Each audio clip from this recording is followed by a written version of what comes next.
Hello everyone, it's me Shilpi and I welcome you all to my channel R S तैयारी with शिल्पी।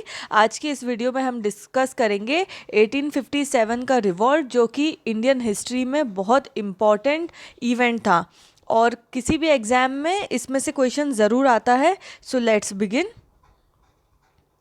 1857 के revolt एक दिन में नहीं हुआ था, बहुत सारे ऐसे कॉजेज़ थे that led to this revolt. उन सारे कॉजेज़ को वन बाय वन डिस्कस करते हैं हम। सबसे फर्स्ट और मोस्ट इम्पॉर्टेंट इसमें था इकोनॉमिक कॉजेज़। लोगों के ऊपर इतना हैवी टैक्स लगा दिया था ब्रिटिशर्स ने, पीजेंट्स टैक्स नहीं भर पाते थे, उनकी खुद की लैंड पर टैक्स लगा रहे, क्रॉप को ग्रो करने के लिए टैक्स लगा रहे। देन फिर लोगों को इतने हाई इंटरेस्ट रेट पर लोन दिया जाता था कि वो उसकी भरपाई नहीं कर पाते थे, तो लोगों की ज़मीन हड़प ली जाती थी। ठीक है। Then money lenders and traders they emerged as the new landlords. ठीक है। Highly skilled Indian craftsman were deprived of their source of income. जो इंडियन क्राफ्ट्समैन थे, जो इंडियन आर्टिसंस थे, उनकी सोर्स, इनकी इनकम का सोर्स, सबसे बड़ा सोर्स उनका था।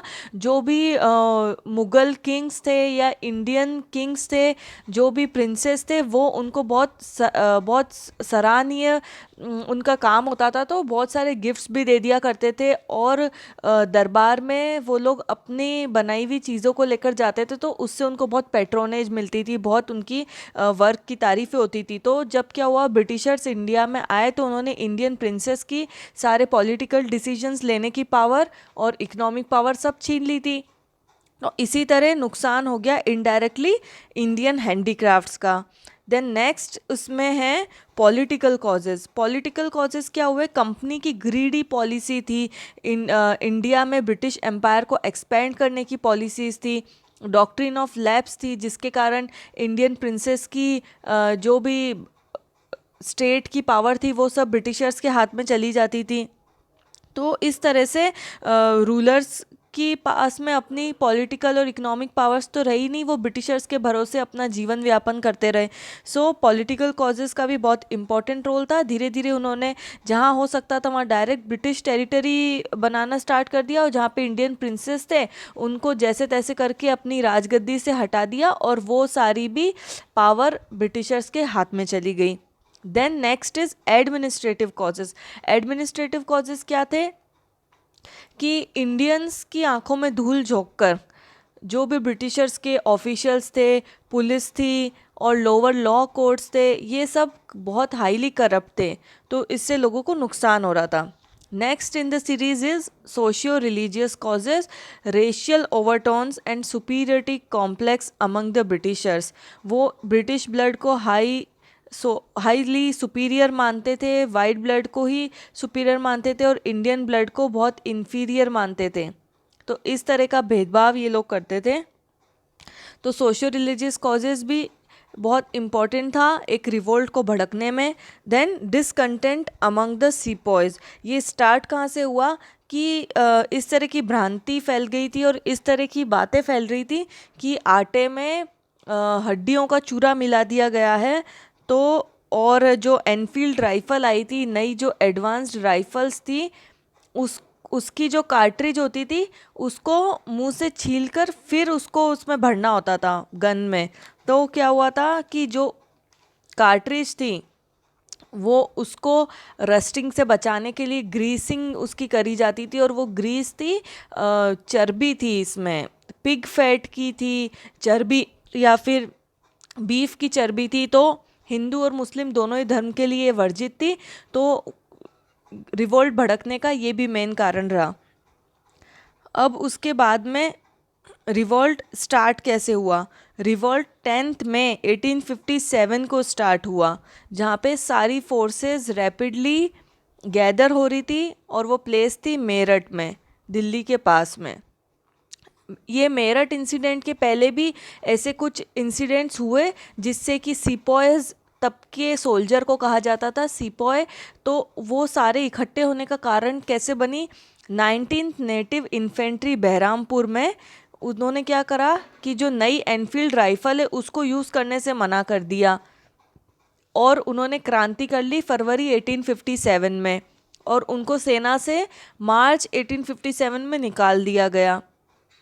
34th नेटिव इन्फेंट्री के मंगल पांडे, इन्होंने एक स्टेप आगे बढ़ कर के अपने सर्जेंट मेजर को किल कर दिया, उनका मर्डर कर दिया, उनकी हत्या कर दी। ठीक है, उसके बाद में उनको भी आर्मी से निकाल दिया गया और उनके ऊपर केस लगाए गए। जो 7th अवध रेजिमेंट थी वो 3 मई को इसी तरह से उनके साथ में भी हुआ। देन 24 अप्रैल को 90 जो सिपाही थे, 90 मैन थे 3rd नेटिव कैवलरी के, उन्होंने ग्रीस्ड कार्टेज यूज़ करने से मना कर दिया। और 9 मई को उनमें से 85 जनों को डिसमिस कर दिया गया, 10 साल की सज़ा सुना दी गई। और वो उसी तरह इन सब चीज़ों ने आग भड़का दी और रिवोल्ट के लिए जो अर्ली फेज था, रिवोल्ट भड़कने के लिए जो चिंगारी थी, वो वहीं से लग गई। अब बहादुर शाह को सिंबॉलिक हेड क्यों चुना गया? क्योंकि सालों से, कई वर्षों से मुगल्स का जो रूल चलता आ रहा है इंडिया में, तो मुगल एम्परर के लास्ट हेड थे बहादुर शाह, तो उन्हीं को स्वीकार कर लिया गया कि भाई यही हमारे रिवोल्ट के हेड रहेंगे। With this single act, the sepoys had transformed a mutiny of soldiers into a revolutionary war. अब रिवॉल्ट के कौन कौन लीडर थे और किस किस जगह पर ये रिवॉल्ट हुआ, वो अब हम देखते हैं। इसमें देखिए फर्स्ट नाम है बहादुर शाह का। बहादुर शाह दिल्ली के हेड थे, ठीक है, इसलिए वो रिवॉल्ट के हेड हो गए।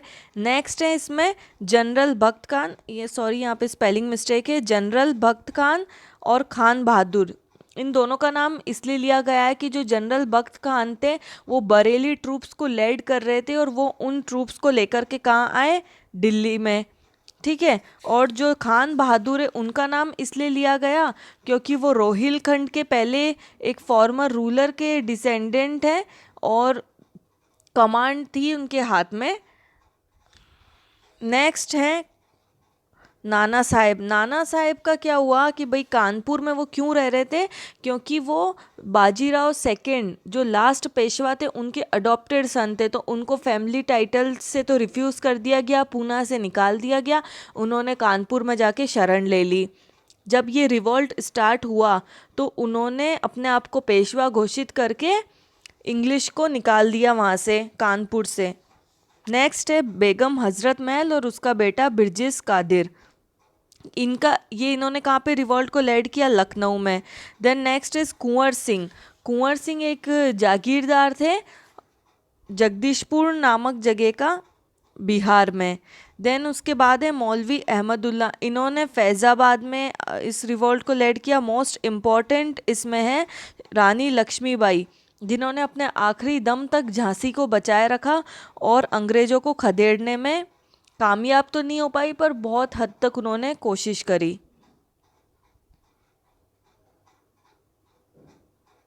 इसी तरह इन सब लीडर्स ने लड़ते हुए अपनी जान खो दी।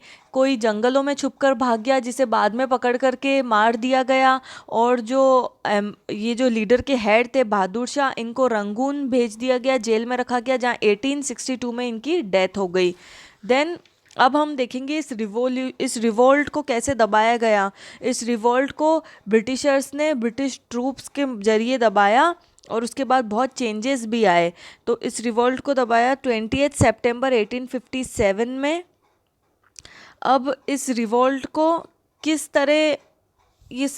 को सप्रेस्ड किया और उसके बाद में इसके फेल होने के क्या क्या कारण रहे उसको डिस्कस करते हैं। सबसे फर्स्ट इसमें कारण था all India participation was absent. Eastern, southern, western, northern, ये सारे जो पार्ट थे सब एक नहीं हुए। ईस्टर्न, सदर्न और वेस्टर्न पार्ट्स को तो वो कुछ लेना देना ही नहीं था इस रिवॉल्ट से। और तब उस समय लोग पूरी ये नहीं समझते थे कि इंडिया पूरी एक कंट्री की तरह नहीं सोचते थे, वो अपने अपने रीजन को लेकर के सोचते थे। जैसे सदर्न एरिया के जो लोग हैं वो सदर्न एरिया को ही अपनी कंट्री मानते थे, उनको नॉर्थ में जाना ही नहीं है, उनको नदर्न पीपल से कोई लेना देना ही नहीं। इसी तरह वेस्टर्न ईस्टर्न से कभी नहीं मिलते थे।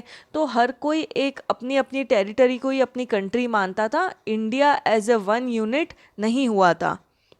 देन नेक्स्ट इसमें है all classes did not join. जो अपर इंडियंस थे, जो ज़्यादा पढ़े लिखे थे वो इस रिवॉल्ट को बहुत बैकवर्ड मानते थे। वो सोचते थे कि ब्रिटिशर्स ही हमको रूल कर सकते हैं और अच्छे से हमको पाल सकते हैं।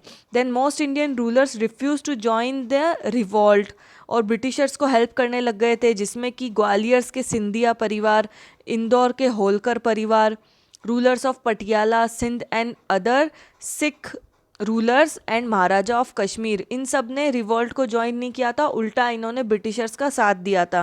देन नेक्स्ट इसमें पुअर आर्म्स एंड इक्विपमेंट्स। जो इंडियन सोल्जर जो लड़ रहे थे रिवॉल्ट में, उनके पास में बहुत ही पुअर इक्विपमेंट्स थे। कोई सिंपल गन्स थी, स्वॉर्ड्स से लड़ रहे थे, जहाँ की यूरोपियंस के पास में लेटेस्ट वेपन्स थे, जैसे कि एनफील्ड राइफल थी। और इन सब के पास में कम्युनिकेशंस की भी बहुत अच्छी सुविधा थी। यूरोपियंस के पास में इलेक्ट्रिक टेलीग्राफ था। और ये इंडियंस जो लड़ रहे थे, उनके पास में कोऑर्डिनेट करने के लिए और कम्युनिकेशन करने के लिए कोई भी चीज़ें उपलब्ध नहीं थी। No unified ideology. इनकी जो अंडरस्टैंडिंग थी कॉलोनियल रूल को लेकर, वो उनमें कहीं ना कहीं लैक कर रही थी। म्यूटिनियर्स में, सिपॉयज़ में ये समझ ही नहीं पाए थे वो कि वो किससे लड़ने जा रहे हैं। एक यूनिटी नहीं थी। हर कोई लीडर अपने अपने कारण के लिए लड़ रहा था, या अपने राज्य के लिए लड़ रहा था, या अपने हित के लिए लड़ रहा था।